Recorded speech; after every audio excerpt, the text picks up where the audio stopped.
Dạ bạch thầy, có Phật tử cần gặp.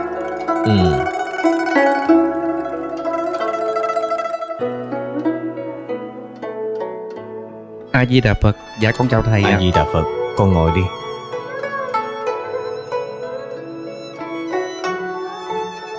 Mời con dùng trà. Dạ thầy. Có chuyện gì không? Dạ thưa thầy, con có chuyện muốn thưa với thầy ạ.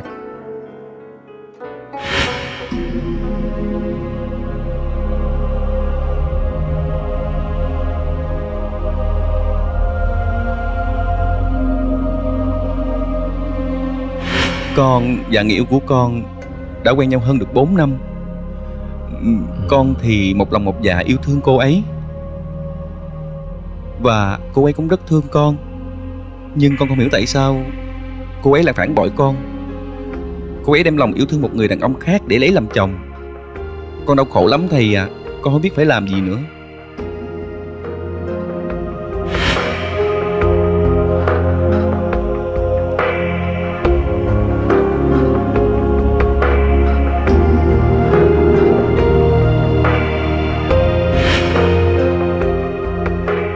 Bây giờ con hãy tĩnh tâm và nghe thầy kể một câu chuyện này. Dạ thầy.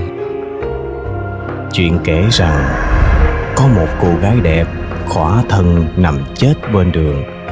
Mọi người đi qua nhìn thấy, nhưng ai cũng thản nhiên.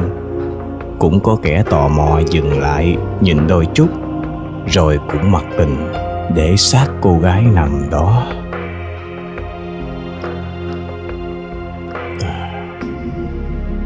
Sau đó thì có một chàng trai dừng lại, nhưng cũng chỉ đắp cho cô ấy một cái áo rồi bỏ đi.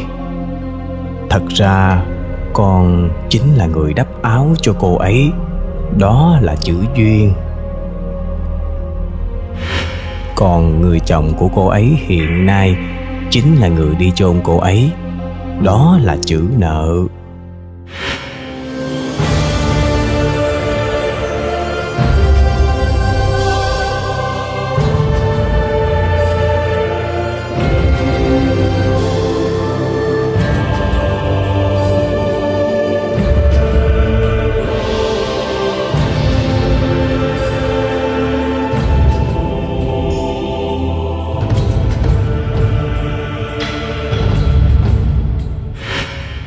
Kiếp sống của con người chỉ là một giai đoạn trong dòng chảy của luân hồi. Kiếp này nối tiếp kiếp khác, thừa hưởng và kế thừa lẫn nhau. Con người gặp nhau là bởi chữ duyên phận, sống và yêu nhau là bởi chữ nợ. Cho nên nhiều cặp vợ chồng đôi lứa đang sống hạnh phúc, mà một trong hai người bỗng có tình cảm với người khác, dẫn đến chia tay. Những hữu tình trên cõi ta bà này sẽ không chấp nhận, nhưng thật ra họ đã trả hết xong nợ và đến lúc phải đi. Thưa thầy, nếu nói như vậy thì con và cô ấy đã trả hết xong nợ rồi hả thầy?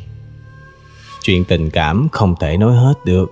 Những nghịch cảnh của nhiều đời nhiều kiếp trong luân hồi, đó chính là hai chữ duyên nợ trong tình yêu. A Di Đà Phật. A Di Đà Phật.